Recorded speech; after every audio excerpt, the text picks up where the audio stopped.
So friends, recently कुछ ही समय पहले MPCHO से संबंधित एक इन्फॉर्मेशन आपके साथ मैंने यहाँ पे डिस्कस की थी।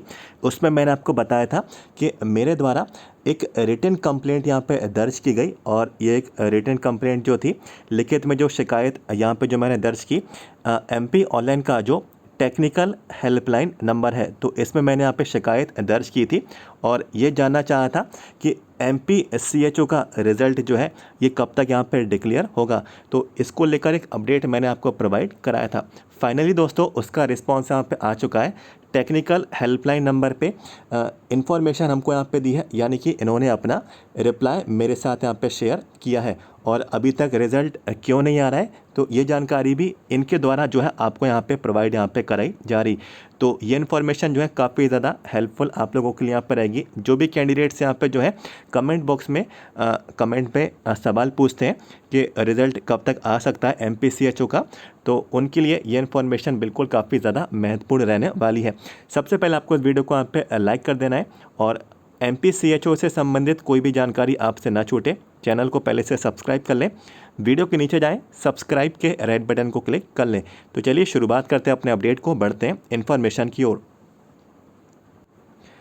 तो बिल्कुल आप सभी लोग अपने स्क्रीन्स पे यहाँ पे देख सकते हैं, ये MP ऑनलाइन की हेल्प डेस्क है और यहाँ पे दोस्तों देखिए मेरे द्वारा शिकायत जो दर्ज की गई थी, लिखित में ये मैंने यहाँ पे शिकायत की थी, रिटन में ये कंप्लेंट मैंने यहाँ पे इसमें फिल की थी। तो यहाँ पे देखिए लिखा है निराकरित शिकायतें, तो इस पे यहाँ पे मैं क्लिक कर देता हूँ।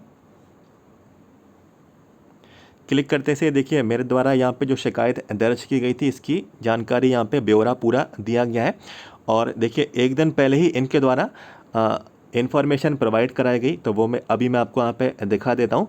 सबसे पहले यहाँ पे देखिए लिखा है क्लोज, तो जो मेरी कंप्लेंट है इसकी स्थिति यहाँ पे क्लोज कर दी गई और चूँकि इनके द्वारा रिस्पांस दे दिया गया तो ये कंप्लेंट यहाँ पे बंद की जा रही है, क्लोज की जा रही है। और यहाँ पे प्रतिक्रिया, तो क्या रिस्पांस है, तो डिटेल्स में हम लोग यहाँ पे देख लेते हैं। तो इस पे यहाँ पे मैं क्लिक कर देता हूँ।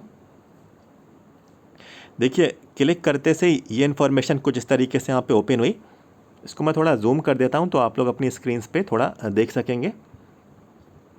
तो देखिए यहाँ पे लिखा हुआ है MP ऑनलाइन की तरफ से, hello welcome to MP online help desk, how can I help you. ठीक है, और काफ़ी समय पहले मैंने ये सवाल पूछा गया था, तो 16 दिन पहले की ये कंप्लेंट दर्ज की गई।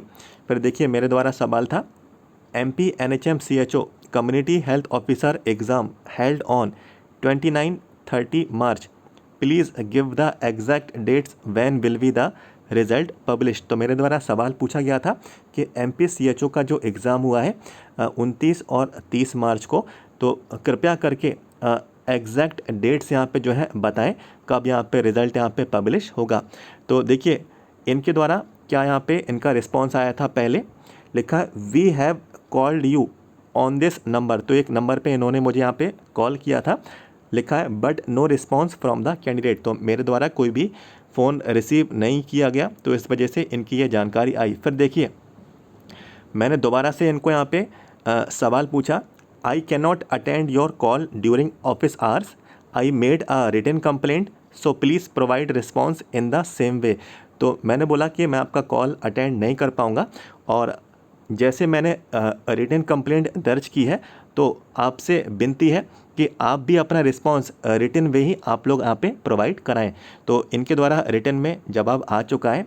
अब देखिए क्या लिखा है इनका फाइनल यहाँ पे जो जवाब है, जिसके बाद मेरी कंप्लेंट यहाँ पे बंद कर दी गई। देखिए लिखा है dear Nitin, in response to your query as per confirmation received from the service owner after discussed with department NHM, concerned person informed us that due to Achar Sanhita result date cannot be declared, hence closing the complaint from our end। तो दोस्तों यहाँ पे लिखा है कि इनका जो person है मीन्स NHM में पूछा गया है, ठीक है, NHM का जो डिपार्टमेंट है यहाँ पे किसी पर्सन ने जानकारी जानना चाहिए और इनको इन्फॉर्मेशन इन्फॉर्म की गई है और बोला गया है कि ड्यू टू आचार संहिता, ठीक है, आचार संहिता की वजह से रिज़ल्ट की डेट जो है डिक्लेयर नहीं की गई है और रिज़ल्ट अभी तक यहाँ पे जारी नहीं हो सकता है और इस वजह से कंप्लेंट को यहाँ पे एंड यहाँ पे किया जा रहा।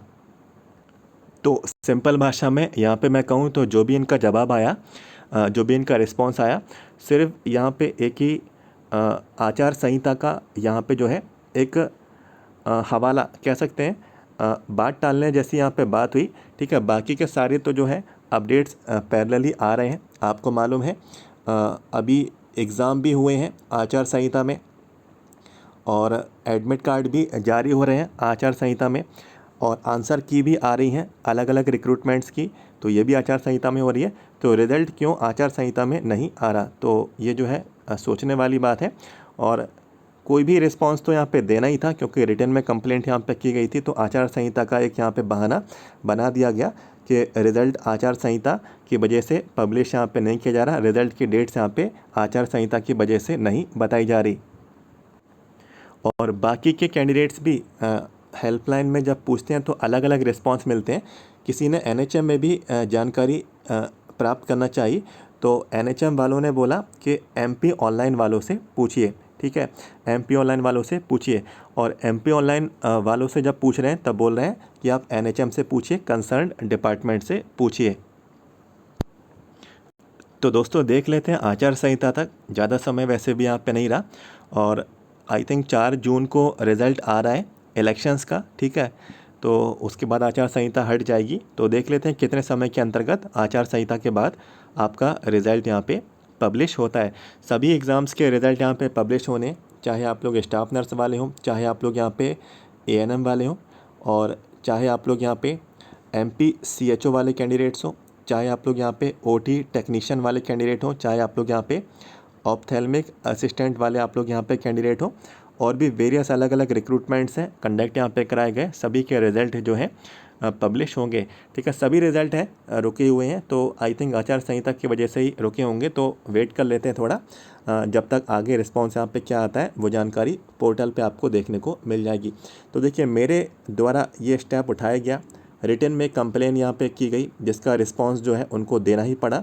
ठीक है, उन्होंने मुझे कॉल किया, मैंने जानबूझ के उनका कॉल नहीं उठाया और मैंने जानना चाहा कि मैंने यदि रिटन में कंप्लेंट दर्ज की है तो रिटन में ही मुझे जवाब इसका यहाँ पे मिलना चाहिए, तो उनको जवाब देना ही पड़ा और उनको कारण भी बताना पड़ा। ठीक है, बाकी फ़ोन पे अगर मैं उनसे बात करता तो वो कोई ना कोई और किसी न किसी बात के वो टाल देते और फ़ोन यहाँ पे मैं रख देता और कोई भी निष्कर्ष यहाँ पे नहीं निकलता। तो जो भी इन्फॉर्मेशन थी मैंने यहाँ पे कवर की और जो भी कदम मैंने उठाया, ठीक है, ये आप सभी कैंडिडेट्स के लिए आपके फेवर में ही उठाया। ठीक है, और आगे भी हमारा जो यूट्यूब चैनल है नर्सिंग और पैरामेडिकल स्टाफ्स के जितनी भी अपडेट्स हैं आप सभी के लिए ये सभी स्टेप्स यहाँ पे डेडिकेटेड हमेशा रहेंगे। सबसे पहले आपको वीडियो को लाइक कर देना है और चैनल को सब्सक्राइब जरूर करना, आगे की कोई भी जानकारी आपसे ना छूटे। तो वीडियो के नीचे जाएँ, सब्सक्राइब के रेड बटन को क्लिक कर लें। तो मिलते हैं अगली वीडियो में। Thank you so much.